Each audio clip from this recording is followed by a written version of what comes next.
लोहा बेचने वाले ने 150 करोड़ का एम्पायर कैसे बनाया?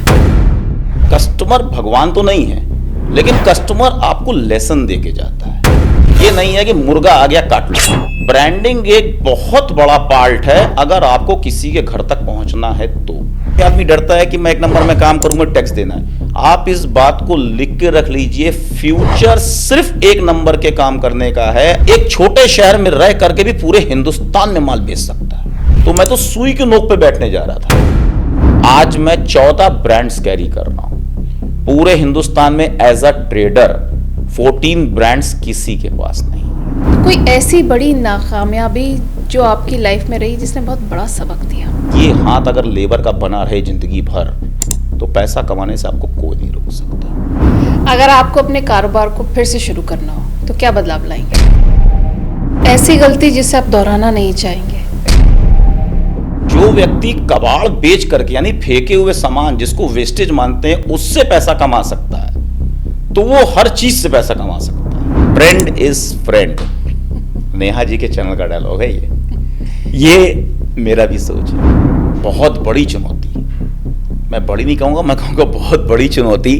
और आपको शायद हंसी भी आएगी या जो भी आपके व्यूअर्स इसको देखेंगे वो भी ताज्जुब करेंगे ये कैसी बात कर रहा है। सबसे बड़ी चुनौती मेरे फादर।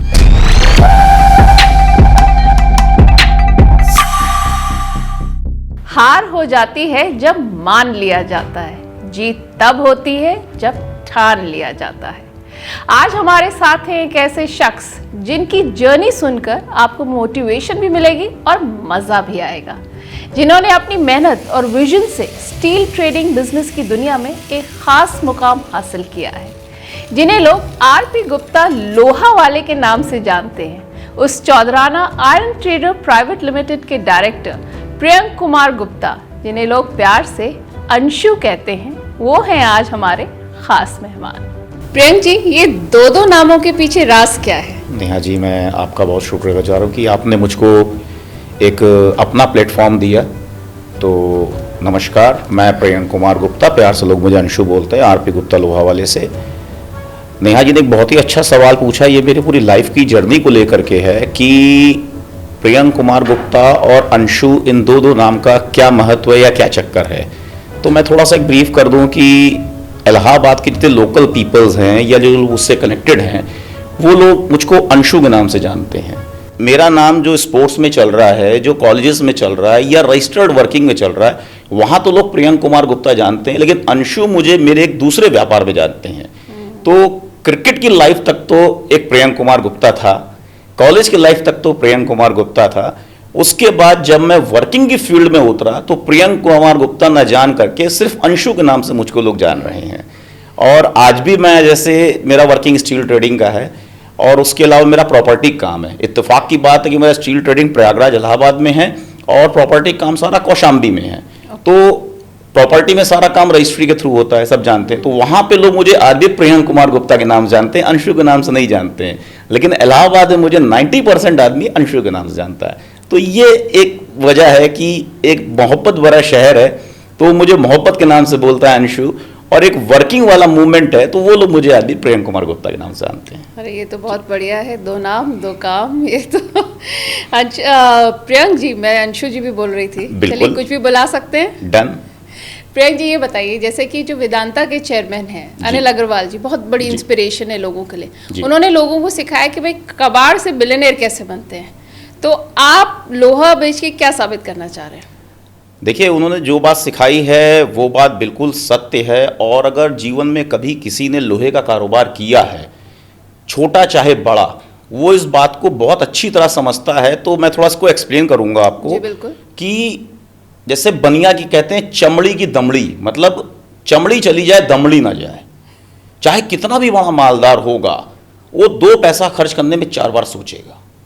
तो इसी तरह कबाड़ का काम ऐसा है कि जिस चीज़ को हर व्यक्ति ये मान के चलता है ये स्क्रैप है, ये कबाड़, इसको फेंक दो, तो जो व्यक्ति कबाड़ बेच करके यानी फेंके हुए सामान जिसको वेस्टेज मानते हैं उससे पैसा कमा सकता है, तो वो हर चीज़ से पैसा कमा सकता है। क्योंकि वेस्टेज को मनी में कन्वर्ट करने का मतलब कि हर चीज़ में कन्वर्ट कर सकते हैं। तो वही चीज़ है कि जो लोहे से पैसा बना सकता है वो व्यक्ति सब कर सकता है। तो वो बात जो उन्होंने बोली वो बिल्कुल परफेक्ट बोली, और वो बात मेरे पे भी लागू होती है। मेरे फादर को लोग पहले कबाड़ी के नाम से ही बोलते थे, हमें बड़ा अच्छा लगता था कि लल्लू कबाड़ी बोलते थे फादर को, उनका निकनेम लल्लू है। तो हमें बड़ा अच्छा लगता है जान करके हम लोग इतने एक अच्छी एस्टैब्लिश फैमिली में हैं और लोग कबाड़ी बोलते हैं, तो जो लोग सुनने वाले वो शॉक्ड होते थे कि यार कबाड़ी बोलते हैं, बताओ कोई तरीका है। हमने कहा जरा कबाड़ का काम करके तो देखो। बोला मतलब क्या? मैंने कहा एक छोटी सी ट्रक कबाड़ की भी उतने रुपए की बैठती जितने रुपए का आपके फादर का पूरा व्यापार नहीं होगा। बोला अरे नहीं।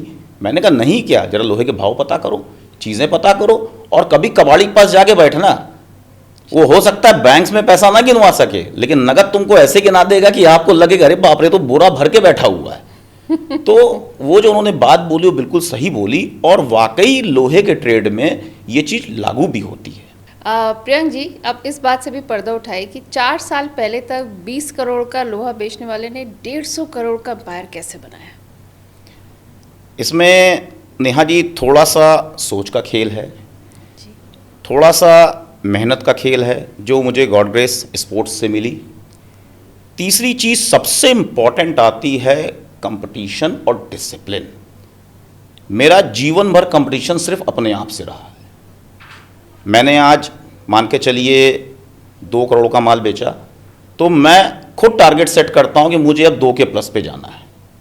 उसके ऊपर बेचा, उसके प्लस पे जाना है। मैं कभी किसी व्यापारी, किसी व्यक्ति को कभी ये नहीं देखता कि वो क्या कर रहा है, वो क्या भाव बेच रहा है, वो किस तरह से ट्रेडिंग कर रहा है, वो कैसे काम कर रहा है। मैं ये देखता हूं कि मेरे काउंटर पे कस्टमर आया तो मैंने उसको माल बेचा कि नहीं बेचा, वो बिना लिए चला क्यों गया, और अगर चला गया तो मैं मैक्सिमम कैसे पूछता हूं उससे कि आपको क्या प्रॉब्लम फेस हुई, रेट, सिस्टम या ब्रांड। तो इन चीज़ों को जब मैंने फोकस किया तो मैंने देखा कस्टमर भगवान तो नहीं है, लेकिन कस्टमर आपको लेसन दे के जाता है। तो जब एक कस्टमर लौटता है तो मैं इस चीज़ को बहुत प्रॉपरली गौर करता हूं कि नेक्स्ट टाइम इस तरह का क्वेश्चन अगर अपॉइंट हो रहा है मेरे सामने तो वो कस्टमर को मैं कैश करके दूंगा, चाहे मैं अपनी पॉकेट से माल बेच के दूं, उसको घाटे पे माल दूं, लेकिन वो मेरे काउंटर से जाएगा नहीं। क्योंकि अगर एक गलती में अगर आप नहीं सीख रहे हैं, वो गलती रिपीट हो रही है, तो फिर आपको वो आगे बढ़ने नहीं देगी। दूसरा मुझे एक बेनिफिट ये मिला, क्योंकि जैसे मैंने शुरू बताया कि लोकल लोग मुझे अंशुक नाम जानते, प्यार से बोलते हैं। इलाहाबाद वासियों ने मुझे बहुत प्यार दिया। मैं जब काउंटर बैठा तो मेरे साथ मेरे फादर थे, एक जनरेशन उनकी मेरे साथ थी, एक जनरेशन मेरी मेरे साथ थी। तो 2 जनरेशन जब मिल करके बैठी तो जो यंगस्टर्स काउंटर पे एक अंकल के रूप में देख करके अपनी बात को नहीं कह पाते थे, डरते थे कुछ करने में, डिस्काउंट मांगने में, क्वालिटी के बारे में बात करने में, वो मुझसे खुल के बात करने लगे क्योंकि मैं उनकी जनरेशन का था। तो इस बात का मुझे फायदा मिला। तीसरी चीज आती है डिसिप्लिन। मेरा काउंटर सुबह 9 बजे खुलता है, 9:05 पहले मैं गारंटीड काउंटर पे आपको बैठा मिलता हूँ। मेरे बहुत कस्टमर ऐसे हैं जो सुबह 8:30 बजे आ जाएंगे, वो घड़ी देखेंगे कि भैया आए, और जब मैं काउंटर पहुंचूंगा तो ताली बजाते हैं या मुझसे कहते हैं भैया मुझे पता था आप 9 से पहले आ जाएंगे। ये चीज़ जो है ये कस्टमर को भी अपॉइंट होती है कि भैया क्या जाओ तो टाइम पे मेरा काम हो जाएगा। यानी कि मैं उसको काउंटर पे 9 बजे अगर मिल जाऊंगा तो टाइमली उसका माल उसके यहाँ पहुंच जाएगा, उसकी लेबर कॉस्ट कम हो जाएगी क्योंकि लेबर माल का वेट कर रही है। इस चीज़ से मुझे बहुत बेनिफिट हुआ। तीसरा बेनिफिट मुझे एक और मैं आज के ट्रेड में लोगों को बोलना चाहूँगा कि व्यापार के अंदर सबसे इंपॉर्टेंट चीज़ है कि सामने जो व्यक्ति आपको माल देने आ रहा है वो गिव एंड टेक है। आप ये मत सोचिए कस्टमर है मुझे इसको काटना है, नहीं, आपको वो पैसा दे रहा है, आप उसको माल दे रहे हैं, उसको माल जचेगा तो लेगा, इसी तरह आपको रेट पोसाएगा या आपको रेट में कुछ बचेगा तो आप माल दोगे। तो आप हमेशा ये टेंडेंसी बना के चलिए कि जो कस्टमर मेरे पास आ रहा है मुझे उसको माल देना है, उससे मुझे कैश लेना है। ये नहीं है कि मुर्गा आ गया काट लो। ये एक व्यापारी या ट्रेडर की सोच होती है कि मुर्गा आ गया काट लो। ये एक गलत टेंडेंसी है। कस्टमर को हमेशा ट्रीट करिए, गलती है समझिए, नहीं समझ पाए हाथ जोड़ लीजिए, भैया जाओ मैं नहीं दे पाऊंगा। ये कतई मत सोचिए कि यार मैं इसको माल नहीं दे सकता, मैं ऐसे नहीं कर सकता वैसे, क्योंकि अगर आपके पास 10 ऑप्शन कस्टमर के तो कस्टमर के पास भी 10 दुकानदार हैं। तीसरी चीज आती है व्यापार में, आज अगर आपको टर्नओवर और व्यापार को बहुत बड़ा करना है तो आपको कॉरपोरेट के अंदर एंट्री करना ही पड़ेगा, क्योंकि जहाँ तक मैंने मार्केट को कैलकुलेट किया, और मैंने कई तरह से इसको कैलकुलेट किया है, मैं बहुत रीडिंग करता हूँ इस चीज़ को लेकर के कि बाज़ार में क्या चल रहा है, नॉट ऑन इंडिया, मैं ओवर वर्ल्ड के इन चीज़ों को देखता हूँ। तो मैंने हमेशा ये इस चीज़ को कैलकुलेट किया है कि आज की डेट में हिंदुस्तान में 70% buyer are corporates, 30% are customer. और कॉरपोरेट का सबसे बड़ा बेनिफिट होता है कि वो वर्किंग छोटी नहीं होती। आज अगर कोई एक पुल का बनने का ठेका हमारे शहर में आता है, शहर के आसपास आता है, तो हम कम से कम मान के चलते हैं कि ये 6 महीना 1 साल तक काम चलेगा, बल्क में चलेगा। तो मुझे अगर अपने टर्नओवर को बढ़ाना है, अपने मार्जिन को बढ़ाना है, अपनी गुडविल को बढ़ाना है, तो आपको इस चीज़ पे फोकस करना पड़ेगा कि आपको कॉरपोरेट में जाना है। तीसरी सबसे बड़ी चीज़ है कि आप दुकान अपनी खोलते हैं, आपका एरिया फिक्स है, आपका मोहल्ला फिक्स है, ये आप जानते हैं, कस्टमर को नहीं पता कि आपकी दुकान कहाँ है। ब्रांडिंग एक बहुत बड़ा पार्ट है अगर आपको किसी के घर तक पहुंचना है तो। पुराने ज़माने में देखा होगा आपने कि एक पिक्चर लगती थी तो ट्रॉली पे या रिक्शे पे एक भोंपू बजा के आदमी पिक्चर की बात सुनाता कि फिल्म लगी है, फिल्म लगी है, फिल्म लगी है। मालूम पड़ा डायलॉग्स, गाने वो सब चलते थे। बिल्कुल, वो सब चलते थे। और एफएम पे नए गाने बजाए जाते थे, जिससे आदमी को मालूम पड़े नई फिल्म आने वाली, उसका ये सॉन्ग है। वो सब चीज़ें मैंने अपने टाइम में देखी हैं।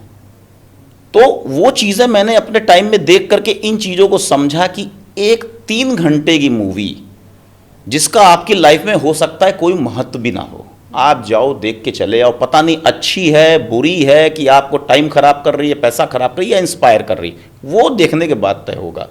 उसको भी लोग प्रॉपर रूप से रोड पे टहल के प्रमोट कर रहे हैं। मैं तो ऐसी चीज़ बेच रहा हूँ जिस सामान की नीड आदमी को मरते दम तक है। एक ड्रीम है, घर एक सपना।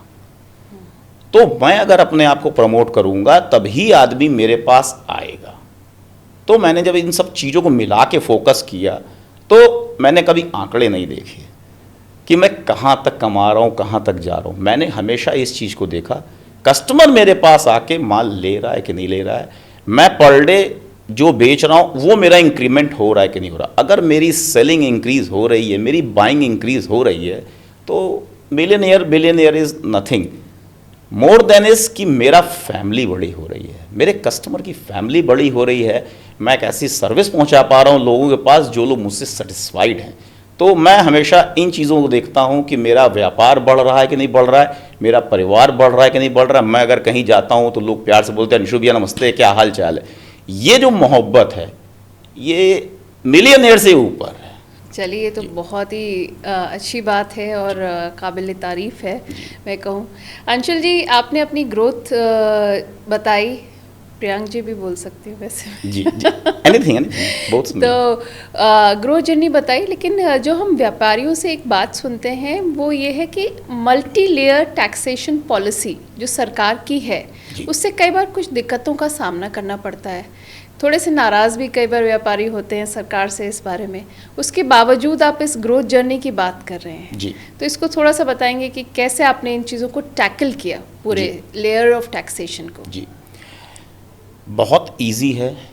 थोड़ा सा ब्रॉड माइंड हो करके व्यापारी अगर सोचे कि मैं कमा रहा हूँ, मेरे थ्रू मेरे वर्कर्स कमा रहे हैं, मेरे थ्रू मेरे स्टाफ कमा रहे हैं, मेरे थ्रू अगर इतने लोग काम कर रहे हैं, तो एक बहुत बड़ी बॉडी है जिसको कहते हैं गवर्नमेंट बॉडी। अगर हम गवर्नमेंट बॉडी को फोकस नहीं करेंगे तो कभी जीवन में आप पैसा अगर कमा भी लेंगे तो एक चीज़ होती है रोकड़। रोकड़ को मैं सिंपल की भाषा में बोलना चाहता हूँ, 1 नंबर में पैसा। 1 नंबर में पैसा तभी आपके हाथ में आएगा जब पैसा बैंक के थ्रू घूमेगा या आपकी बुक्स के थ्रू सर्कुलेट होगा। और जब तक आपका ये पैसा बुक्स और बैंक के थ्रू सर्कुलेट नहीं होगा तब तक आप एक बहुत अच्छे डिस्टेंस तक व्यापार नहीं कर सकते। क्योंकि कच्चे का माल यानी कि 2 नंबर की ट्रेडिंग यानी कैश की परचेज की पावर हर आदमी की नहीं होती, लेकिन 1 नंबर की परचेजिंग पावर मैक्सिमम लोग की होती है। जैसे आज कोई बिजनेसमैन अपना घर बनवा रहा है, आज कोई बिल्डर अपना एक कंस्ट्रक्शन करा रहा है, आज कोई सर्विस क्लास अगर कंस्ट्रक्शन करा रहा है, सर्विस क्लास के पास कहाँ से 2 नंबर आएगा। उसको जो सैलरी मिल रही है वो प्रॉपर 1 नंबर में मिल रही है, उसको जो इंसेंटिव मिल रहा है प्रॉपर 1 नंबर में मिल रहा है, वो एफडी अगर करके बैठा है इंटरेस्ट 1 नंबर वाला, स्टॉक मार्केट ट्रेडिंग कर रहा है तो भी 1 नंबर में आ रहा है। तो वो तो एक नंबर में ही काम करना चाहेगा। अब आप उसको बोलो कैश ड्रॉ करके लेके आओ, तो वो डरता है। आज अगर सर्विस क्लास को बोलिए भाई मैं तो कैश में पैसा लूंगा आपसे, जो है बैंक से ट्रांसफर नहीं लूंगा, तो वो कहेगा भैया मैं माल नहीं ले सकता आपसे, क्योंकि मैं बैंक से पैसा ड्रॉ करूंगा, बुक्स में क्या देखूँ पैसा मैंने क्यों ड्रॉ किया, क्योंकि उसको एक नंबर में आ रहा है तो उसको बुक्स में ही लेना चाहता है। तो दूसरी चीज सबसे इंपॉर्टेंट आती है कि जैसे आदमी डरता है कि मैं एक नंबर में काम करूंगा, टैक्स देना है। आप इस बात को लिख के रख लीजिए, फ्यूचर सिर्फ एक नंबर के काम करने का है। अगर आपके बैंक में टर्नओवर नहीं है, बुक्स पे टर्नओवर नहीं है, कोई बैंक आपको लोन नहीं देगा, कोई आपकी बड़ी बॉडी आपसे टर्नओवर कम देख करके जुड़ना नहीं चाहेगी। तीसरा सबसे इंपॉर्टेंट, आज आप जरूरत के जो लग्जरी आइटम्स हैं जैसे कार हुआ, एनीथिंग, उसको भी आप खरीदने जाएंगे तो आपको बुक्स की नीड है। तो लाइफ को एंजॉय करिए, पैसा कमाइए, सरकार को दीजिए, गट्स इतने रखिए कि उसमें से ही मुझे कमा के निकालना है। प्रियांक जी ये बताइए, शुरुआती दौर में कोई ऐसी बड़ी चुनौती जो आपको फेस करनी पड़ी हो? बहुत बड़ी चुनौती, मैं बड़ी नहीं कहूँगा, मैं कहूँगा बहुत बड़ी चुनौती, और आपको शायद हंसी भी आएगी, या जो भी आपके व्यूअर्स इसको देखेंगे वो भी ताज्जुब करेंगे ये कैसी बात कर रहा है। सबसे बड़ी चुनौती मेरे फादर। कारण 40 साल का काउंटर मेरा है, आज 42 ईयर्स अब उसको हो चुके हैं काउंटर को। जो बंदा उस कुर्सी पे बैठ रहा था, एक एक पैसा गिन रहा था, एक दिन कोरोना में वो गेट बाहर हो गया। तो जब लॉकडाउन हटा, फादर आने शुरू हुए, उनका वही पुराना नुस्खा, हर चीज़ कागज़ पे लिखो, हर चीज़ कागज़ पे लिखो, पेन से चेक करो, सब कुछ करो।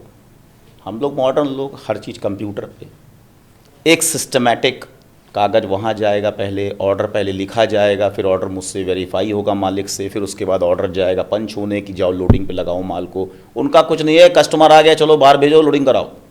क्यों? क्योंकि उनको ये ना लगे कि ऐसा ना हो ये फर्जी गेम खेल रहा है, दिखा रहा है मुझको, अपने को दिखाने की कोशिश कर रहा है, नया मार्केट में उतरा है। भाई एक आदमी का 38 साल का एक्सपीरियंस माने रखता है, एक पीढ़ी उन्होंने पैदा करी है, एक पीढ़ी पूरी पाली है। इलाहाबाद में गुप्ता जी लोहा वाले करके उनका ब्रांड नेम है। आज उनका लड़का 3 महीने 4 महीने में उनसे कंपटीशन करके आगे जा रहा है, तो उनको बर्दाश्त नहीं हो रहा था। क्यों? क्योंकि उस गद्दी की बहुत रिस्पेक्ट थी, जिस गद्दी में पापा बैठते थे। उन्हें डर लगता था ऐसा ना हो ये गद्दी मैं इसको तुरंत दे दूं और ये वो लॉस कर ले या प्रॉपर ट्रेडिंग ना कर पाए तो एक ब्रांड खत्म हो जाएगा। और इसका उल्टा मेरे साथ था। मैं एक ऐसी गद्दी बैठने जा रहा था जिस गद्दी का बहुत नाम है, अब मुझे उसको ऊपर लेके जाना है, तो मैं तो सुई के नोक पे बैठने जा रहा था। जिम्मेदारी एक बहुत छोटा शब्द, बहुत आराम से आपने कह दिया, जिम्मेदारी। मैं यहां भी बैठा हूं, मेरा काउंटर चल रहा, लेकिन मेरी जिम्मेदारी चालू है।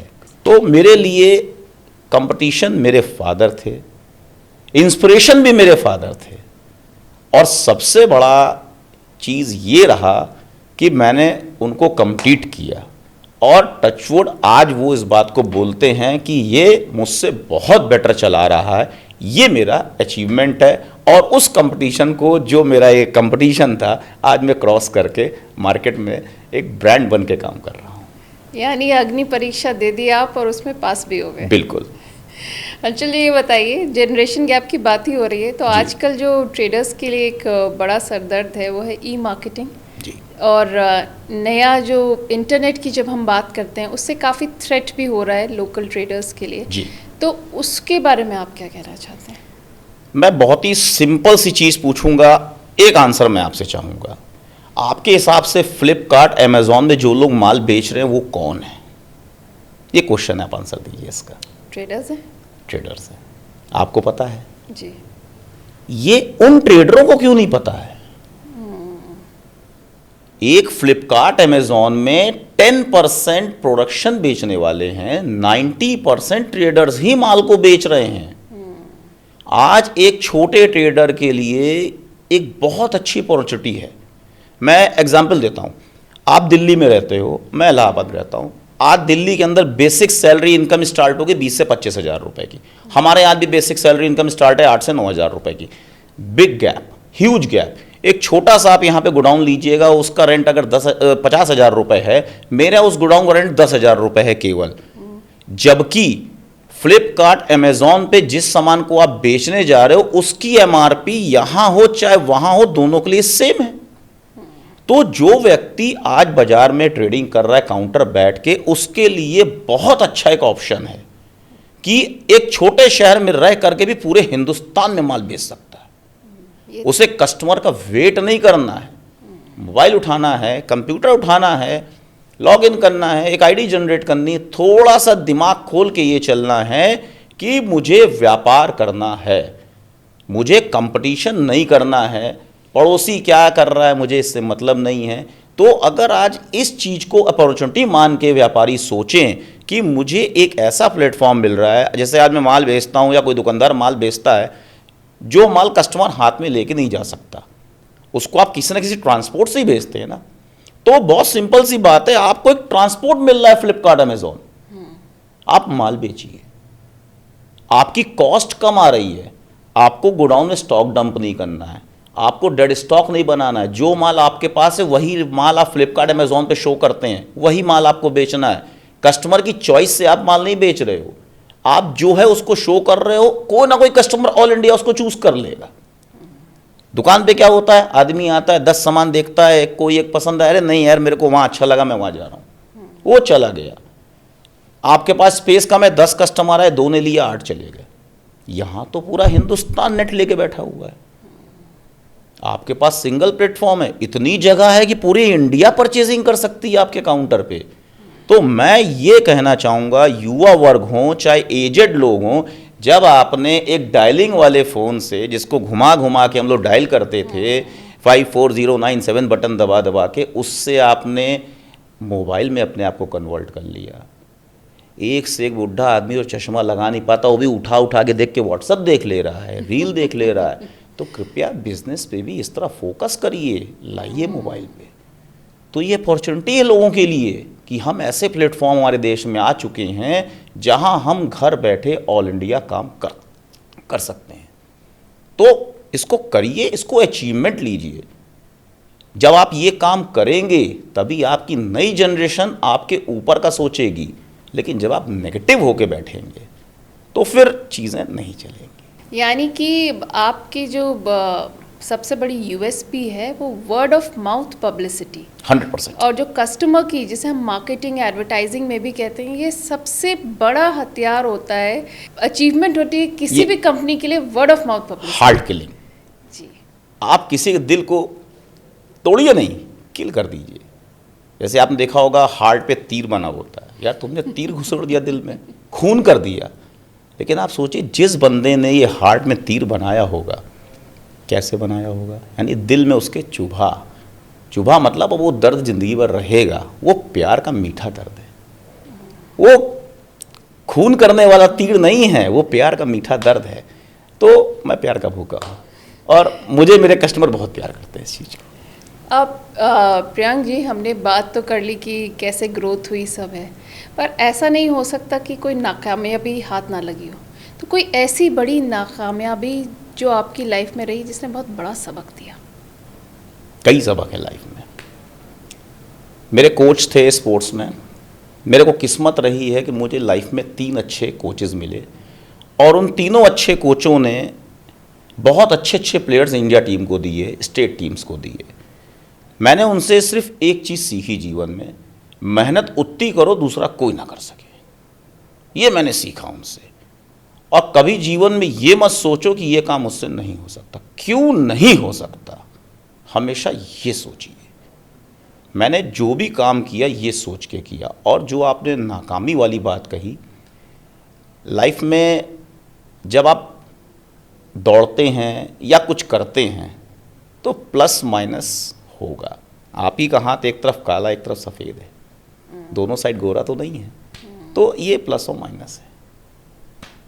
तो नाकामी मेरी लाइफ में आई, उससे मैंने सबक ये सीखा कि जीवन में, ये एक पिक्चर थी, ये मजदूर का हाथ है कत्या, सनी देओल जी थे। आवाज़ तो मेरी उतनी बुलंद नहीं है, लेकिन एक डायलॉग है, लोहे को पिघला के सोना बना देता है। तो मैंने ये चीज़ सीखी, ये हाथ अगर लेबर का बना रहे ज़िंदगी भर तो पैसा कमाने से आपको कोई नहीं रोक सकता। दिमाग आपका चलता रहे आगे बढ़ने से आपको कोई नहीं रोक सकता। तो मैंने इस चीज़ सीखी जीवन में कि अगर कोई काम कोई व्यक्ति कर सकता है, चाहे वो कुछ भी हो, वो मैं कर सकता हूँ। और यही मेरी लाइफ का सबसे बड़ा चैलेंज है कि मैं जिस काम को करना चाहता हूँ मैं करूँगा। प्रियांक जी, बहुत सारे यंग एंटरप्रेन्योर्स हैं, आपने यंग जनरेशन की भी बात करी, तो बहुत सारे लोग हैं जो आज की डेट पे आप ही के बिजनेस में अपना नाम कमाना चाह रहे हैं और उसमें आना चाह रहे हैं जी। तो उनको आप क्या सलाह देंगे और कैसे गाइड करेंगे? बहुत सिंपल सी चीज़ है, आप कितना भी किसी का कुछ देख लो, आप सीख नहीं सकते। आप जब फील्ड पे उतरोगे, सिचुएशंस दूसरी होंगी, वर्किंग दूसरा होगा। कंपटीशन में पहले 4 थे आपके सामने जिसमें सीख रहे थे आप, उतरते उतरते 6 होंगे, 8 होंगे, 10 होंगे। हमेशा इस चीज़ को फोकस करिए। आपके भी मैंने चैनल पे बात बहुत सुनी, trend is friend. Neha ji के चैनल का डायलॉग है ये मेरा भी सोच है। ट्रेंड का मतलब होता है कि आज की नई जनरेशन, या कह सकते हैं कि जो नए कंस्ट्रक्शन हो रहे हैं, इंजीनियर्स मार्केट में हैं, आर्किटेक्ट हैं, वो मार्केट में किस तरह के कंस्ट्रक्शन को लेकर के एक्टिव हैं। आप वो सोच करके अपने काउंटर को उसी हिसाब से, उसी मटेरियल को लेकर के चलिए, जिसको सिंपल भाषा में कह सकते हैं टेक्नोलॉजी।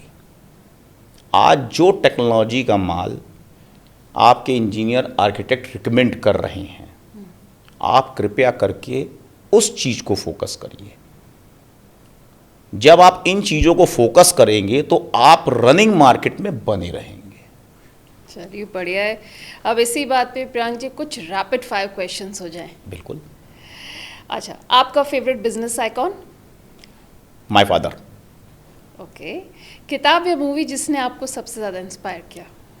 किताब या मूवी तो मैं नहीं कहूँगा, मैं ये कहूँगा कि मुझे इंस्पायर किया है तो स्पोर्ट्स ने। स्पोर्ट्स आइकन कौन फेवरेट?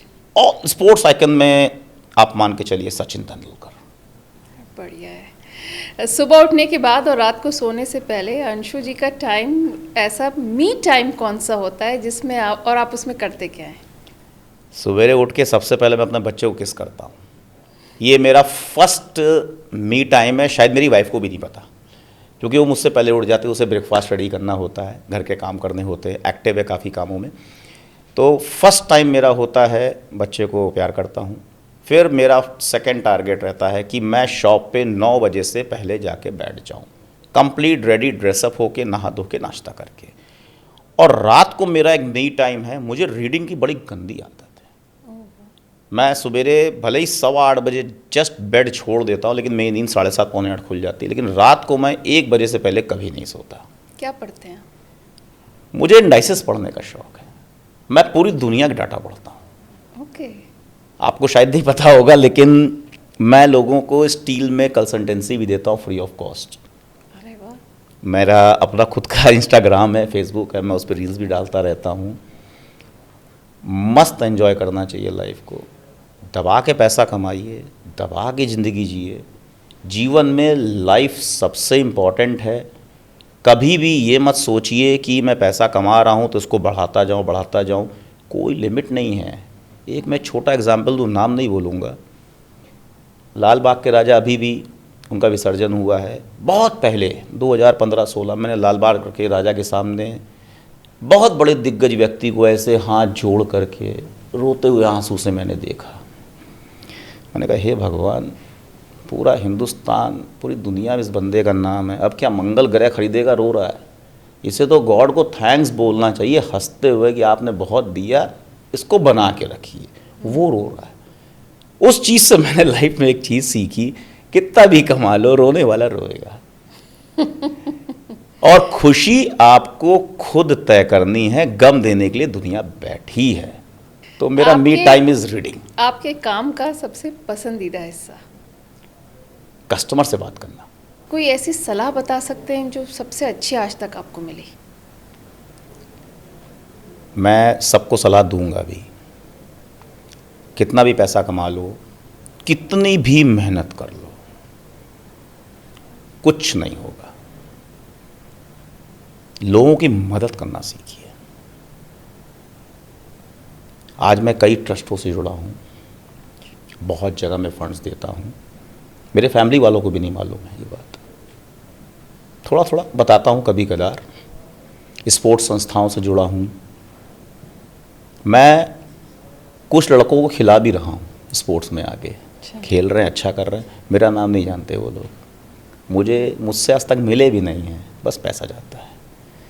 तो ये एक सबसे बड़ी चीज़ है लाइफ में, अगर आपके पास है करने के लिए तो कृपया ऐसे लोग के लिए करिए जिनमें पोटेंशियल है, उनको बढ़ने का मौका नहीं मिला, उनको मौका दीजिए। ये सबको करना चाहिए। I request to all every viewers इस शो के कि जीवन में हाथ बढ़ा के देखिए, बहुत लोगों को ज़रूरत है। बस आदमी देख लेता है, यार बताओ इसकी किसने हेल्प करी इसलिए आगे चला गया। वो किसी नहीं, आप भी हो सकते थे। और कभी इसको ये सोच के मत करिए कि वो कुछ पे आउट कर देगा आपको या करेगा तो मुझको मिल जाएगा, नहीं, करके देखिए बस। प्रियांक जी, सफलता आपके लिए क्या है एक शब्द में? मेहनत। अगर आपको अपने कारोबार को एक शब्द में बताना हो तो क्या शब्द यूज करेंगे? डिसिप्लिन। ओके। आपकी लाइफ का सबसे बड़ा कंपटीशन क्या है? मेरी लाइफ का सबसे बड़ा कंपटीशन मैं खुद हूँ। मैं किसी को कंपटीशन नहीं मानता। कंपटीशन मानने से आप हमेशा सेकंड पोजीशन पे रहते हैं, हमेशा, क्योंकि आप आगे किसी को फील कर रहे हैं। अगर आपको अपने कारोबार को फिर से शुरू करना हो तो क्या बदलाव लाएंगे? अगर मुझे अपने कारोबार को फिर से शुरू करना हो तो क्या बदलाव लाएंगे? इतनी मेहनत करके इतना बड़ा मुकाम के बाद फिर मतलब दोबारा शुरू से शुरू करने का मौका मिले? मैं वही कर, इतनी मेहनत करने के बाद फिर दोबारा अगर मैं कारोबार को शुरू करना चाहूँगा तो एक चीज़ का बदलाव लाऊंगा। हम लोग ने स्टील प्लांट चलाया, बहुत अच्छा अचीव किया, बहुत पैसा कमाया, पूरे इंडिया में नाम था, बंद हुआ, बहुत लॉस दिया। गलती सिर्फ एक थी, ईमानदारी। 100% पैसा अपनी मेहनत का हमने प्लांट पे यूज़ किया। लोन जरूर लीजिए, बुक्स बड़ी रखिए, पैसा यूज़ करिए। ये हमारे कारोबार में एक मिस्टेक थी। तो ऐसी गलती जिसे आप दोहराना नहीं चाहेंगे? नहीं, बिल्कुल नहीं। मतलब इसको थोड़ा डिस्क्राइब करेंगे कि? मैं इसको डिस्क्राइब कर देता हूँ कि ये गलती इस चीज़ की थी कि जैसे कहते हैं चादर जितनी उतना पैर फैलाओ। कहावत बिल्कुल सही है, चादर जितनी उतना पैर फैलाओ। अब इसको थोड़ा सा मॉडिफाई कर लेते हैं आज की डेट पे, या आज के दौर में मॉडिफाई कर लेते हैं कि चादर भी आप बड़ी कर सकते हैं। अगर आपको पता है कि आपकी लंबाई ज़्यादा है तो क्यों मूर्खों की तरह पैर से चादर खींच रहे हैं या क्यों सिकुड़ रहे हैं? चादर बड़ी करिए। जो मैंने पहले कहा था वही फिर कह रहा हूँ, 1 नंबर में व्यापार करके बुक्स को थोड़ा ऐसा कर लीजिए कि आपको लोन लेने में सहूलियत हो। जो पैसा आप यूज़ कर रहे हैं उससे तो कमा ही रहे हैं। अगर आप उससे कमा रहे हैं और बैंक की इंटरेस्ट से ज़्यादा वो इनकम आपकी है तो आपको लोन लेने में प्रॉब्लम क्या है? प्रॉब्लम तब है जब बैंक के इंटरेस्ट से आप कम कमा रहे होते, तब आपको लगता है कि यार देखो ये गलत है। और लोन लेने का एक सबसे बड़ा फ़ायदा मैं आपको बता दूँ, ये कोई नहीं समझाता। बताइए। जब आप लोन लेते हैं आप एक पेपर साइन करते हैं, उसमें 2 तरह के लोन्स होते हैं। एक लोन तो ऐसा होता है कि आप उसमें हर साल कुछ ना कुछ पे करते चले जा रहे हैं। दूसरा लोन ऐसा होता है कि आप जब लोन लेते तो आप आज ही तय कर लेते हैं कि जो लोन मैंने लिया यही मेरा रिमार्क लोन रहेगा, इसी में से आप सब काटिए। तो हर साल का आपका जो पेपर वर्क है वो नहीं बढ़ता है। दूसरा फ़ायदा ये रहता है कि जब आप लोन लेते, जब आप पैसा यूज़ करेंगे तभी तो आपको इंटरेस्ट देनी है। जिस समय पैसा यूज़ नहीं करेंगे लोन में वापस डाल देंगे, कोई दिक्कत ही नहीं है। जिसको बोलते हैं सीसी, आप सीसी कराइए उसको। ज़रूरत है पैसा लिया, नहीं ज़रूरत है पैसा पड़ा हुआ है, जेब से कुछ जा ही नहीं रहा। तो जो मिनिमम आपको साल का पे करना है वो आपको पे नहीं करना पड़े, क्योंकि इस तरह के सीसी लोन्स आ चुके। घर खाली जेब खाली, दिमाग कभी खाली मत करिए। दिमाग चलता रहेगा, घर और जेब दोबारा भर जाएगी।